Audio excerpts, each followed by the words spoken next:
Social media is not a safe space, and it never will be. I know you sometimes forget, but I'm here to remind you. Hi, welcome back to Salt and Light Diaries podcast.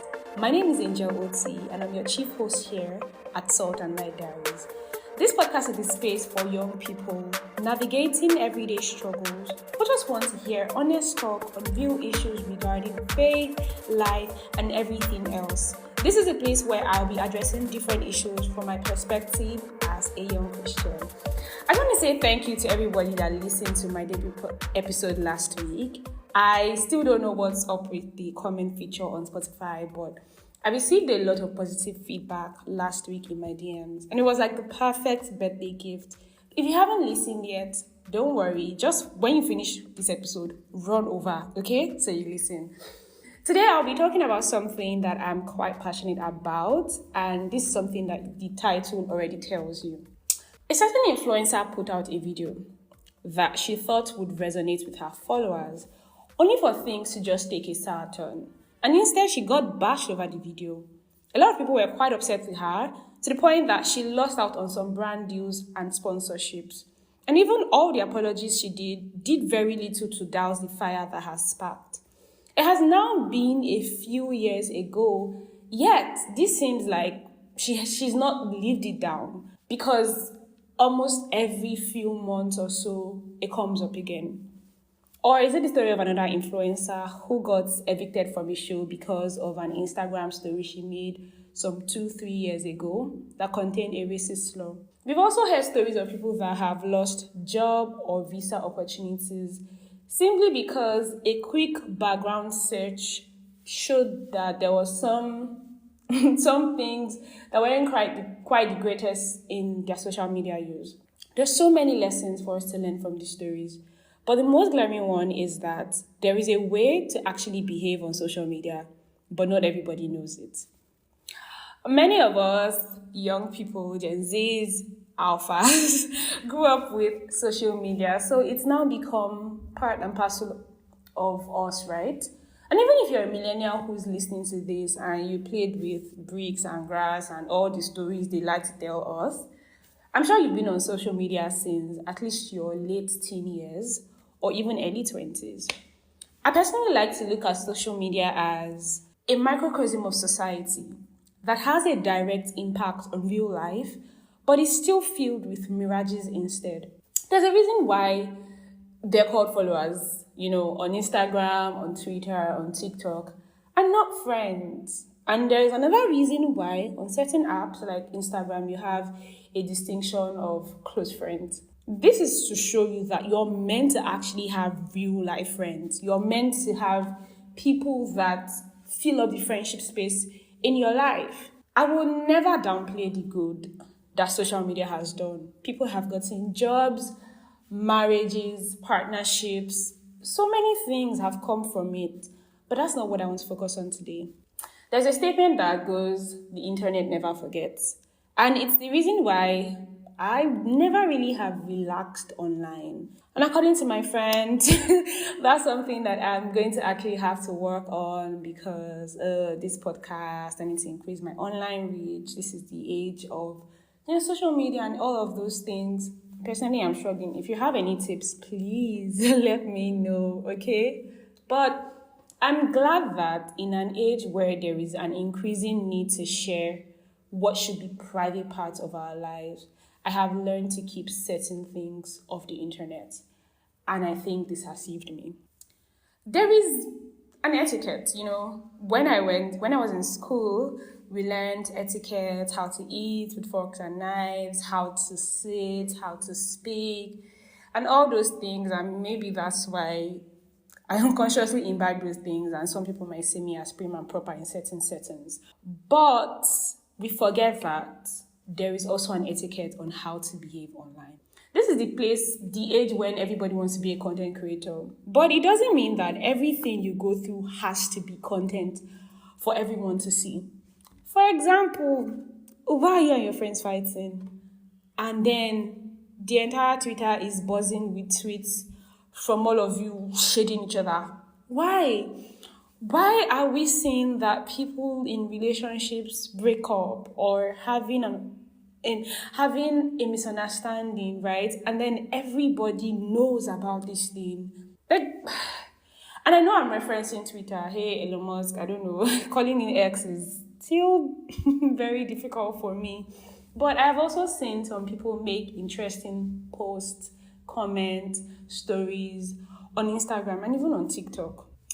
And it goes to show that not many people know how to actually behave online. And so that's why me, in all my benevolence, yeah, you're welcome, decided to do this episode. And today I want to share some things that I think people need to pay attention to more. Before you share content, before you make a comment, before you make a tweet, before you make a video, there are some things that you should do, right? Let's get into it. First of all, I believe that if we all had diaries and journals that we were actually utilizing, a lot of the ruckus we see online would not exist. Personally, journaling is difficult for me, right? My friends have tried to get me into it, and I've just decided that it doesn't have to be this cute thing. I personally prefer pen and paper, but sometimes randomly I just open my notes app, write certain thoughts there. And I find that it's helped keep me sane and helped clean my feed online. So things that maybe in the heat of the moment I would have wanted to just come post it, yada yada yada, I would just say, okay, let me just share it to my journal. And I'm good. I realized I just wanted to write it down. Like there just needed to be an outlet for my thoughts. And maybe that's something that'll help you. I mean, a lot of the relaxation tips we get say, journal. You see these videos, or wake up at 5 a.m. and I pick up my journal and I write. Maybe that's a cue for you to do that too. It might even reduce your screen time, except if you're writing on your phone. But then it will also clear your head better and you sound more articulate when you do that, as opposed to just putting your raw thoughts online. Another thing I think that people need to do is talk to your friends more often. Many of us belong to group chats, or you have friends. Sometimes you might have like this group chat that contains some of your friends. I remember in 2020, I had this group chat that I would say kept me sane for a big part of 2020, some parts of 2021. It eventually got dissolved. People moved on. Life got busier for us. But it was a great place to be in that moment because every single time something was going on, we had a space amongst us to talk about things. And you had people that would tell you, oh, this is great. Oh, this is not a great idea. This is why I think you shouldn't do this. And da da da da. And it just helped to have a healthier discourse. Many times I see some things that people tweet, and what comes to my mind is, don't you have friends? I know that it seems like I'm judging them, but I'm not. But I just think maybe if you had friends, surely somebody would have told you, maybe don't say this outside. Maybe don't put this outside. And I think that that's a very big hack into navigating what you actually say online and what you don't. Instead of making your TL messy and bringing a lot of backlash to you, maybe refining your thoughts with your friends would save you. And that's something I want you to pay attention to. Sometimes, see, little patience has not hurt anybody. Simple, give it time. You're seeing a hot topic on ETL. This person is fighting with that person. Chill and give it time. First of all, you don't have to always contribute to everything that's going on. You don't always have to pick a side. I think that's something that many of us need to realize. You don't have to say, oh, this is, I am in this camp of this person, and then you bash this other person. No, you don't have to do that. You can objectively look at what's going on. Wait a bit before weighing in. That's if you even have to weigh in the first place. But, yeah. Have you seen some of those tweets that don't age well? And then you're like, maybe if you had waited, you would have said something else. Maybe if you had waited, you would have seen that this was not the right way to go. But because they were very hasty, they didn't get the gift of hindsight to say, oh, okay, I'm not going to say what I wanted to say before, right? Sometimes leave it in your drafts. I know that we associate the drafts most times with like football banter, but sometimes there are some things you need to say. Even if your hands are itching, you want to type it, keep it in your drafts and wait before you post it. And when you want to post, just ask yourself, this thing I want to post now, what's the point? Like, what's actually the point? Am I just doing it because everybody's talking about it? Am I just doing it because I feel like, oh, I have something to say? I always have something to say and I want to say it. Is this going to encourage somebody? Is this going to build somebody? If I'm trying to correct someone, will someone actually read this thing or hear this thing and feel corrected? If I calm down now and I'm not as angry as I am right now, is that something that I would regret? These are questions you need to ask yourself. You need to ask yourself these questions before you put some things out. Like sometimes when I feel a nudge like, oh, I don't want to say anything. And then it's like, oh, but I feel very upset. I don't want to say something. And I just start typing. But then I'm like, to what end? Am I ready for the comments? Am I ready for the things that are going to come? And hey, look at me. This is not what I'm saying. I am not saying that you shouldn't speak on controversial issues when you have a stance that the Bible supports, that you know the world is not going to like. That is not what I'm saying. For that, my opinion is always going to be side with the Bible. Whether people will persecute you for it or not, side with the Bible, always as a Christian. But I'm saying that there's something, that everybody's contributing to, and sometimes you don't have the full picture, but then you lend your voice to it and you realize that you did that prematurely, or you were too upset to have used words that would have actually edified. That's what I'm saying. Ask yourself these questions. Are you building? Are you tearing down? Are you correcting? Or are you mocking? I don't want us to forget that as Christians, our words are meant to be seasoned with salt. And shining as lights means that there is a way that we have to behave online. We can't behave with same MO that everybody's operating with. I would actually also like to add this. And don't drag me. Don't drag me for this. But you don't have to defend your church or your pastor every single time somebody's dragging either of them. Yeah, you don't have to do that. I know that it's honor that is propelling you and you really love your church, you love your pastor, or you love this person and you're trying to defend them. But sometimes, see, you know how they say empty barrels make the loudest noise? I feel like silence is the best answer for those empty barrels. And if we come together and agree that the next time a dragging session is happening, we will mostly stay quiet, I feel we would definitely see a lot of change. Because while it is noble to want to defend things and people, sometimes all you are doing is fueling that fire. All you're doing is bringing more attention to the issue.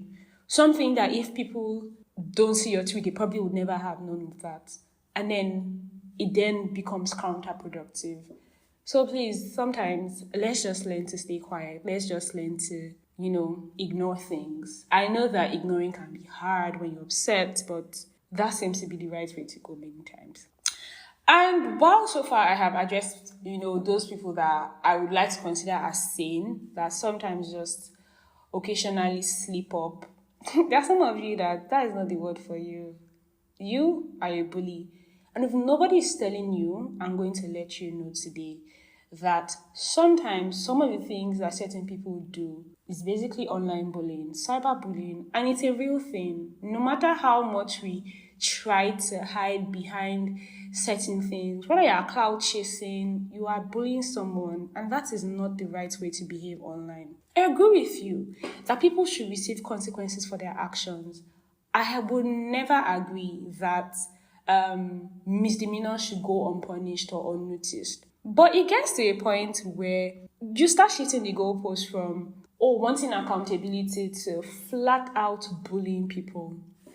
See, let me tell you the brand of tweets that I really don't like. This you, and then it is a tweet from 20 years ago. Why are you holding someone ransom because of something they said in 2013 or 2015 that contradicts what they've just said now. It does not make any sense. And I know it looks like you're catching cruise and all the things you're doing, but come on, these things have real consequences. They have real life consequences on the people that you are bullying and mocking online. We need to learn to give people grace. Cancel culture is not God's idea. Like, it will never be God's idea. I see it as a very easy way out where you're just giving into the easy emotion and it does not do any good. The person you're canceling loses out on things, loses out on businesses that are not in any way tied to what they've said or done. They still continue. You don't like you fuel this person to even be worse because now they're in pain and then there is little incentive to even change. We always say this thing, to err is human and to forgive is divine. But I think that when we see people do some things online that we don't exactly like, we forget that we too make mistakes. And so sometimes when we make those mistakes, we will need grace. There's some people I don't like interacting with their content online. There's some people that I have sort of permanently removed them from my space. I don't want to interact with their content because I find it to be rage baiting. But still, that does not give me the right to do certain things that would sort of like mark them. That's not the right way to behave. Some of you, you look at things with an intention of fighting. And I said this because if you're on Twitter or on even on TikTok, if you're on some of these platforms, you realize that people are just priming themselves to disagree with you. You're nitpicking what people do, what they say, just because you're looking for a fight. That's not the way to behave, okay? I know the year is ending, but you can start a resolution in September. Resolve to do better. Resolve to change. Resolve to handle people with more grace online. One thing I'd like you to keep in mind during your interactions online is that the internet really never forgets. And something might look like cruise, it might look like a harmless post, but that can really cause you some major damage. Why? Because you did not observe decorum online. I'm not encouraging you to be fake. I'm not encouraging you to put on an air that is not you. I'm not saying that you should do things that are out of character for you to do just because you want to present yourself in a particular light. These days, people want to see personality shine if they are going to interact with you online. And so you have to know that. But I don't want you to be naive. I want you to also know that there will always be a limit to your authenticity online. That's not always a bad thing. It's not particularly bad to know that some people have a huge sense of entitlement because of their parasocial relationship with you, that if you're not careful, you would attract issues to yourself. So please, if you're sharing things, don't share personal information. Don't share personal information with strangers because you're trying to make yourself more relatable. Don't share things that people you're missing for the first time in life, you wouldn't willingly share things like that. Don't post your house address online. Don't post your children's schools online.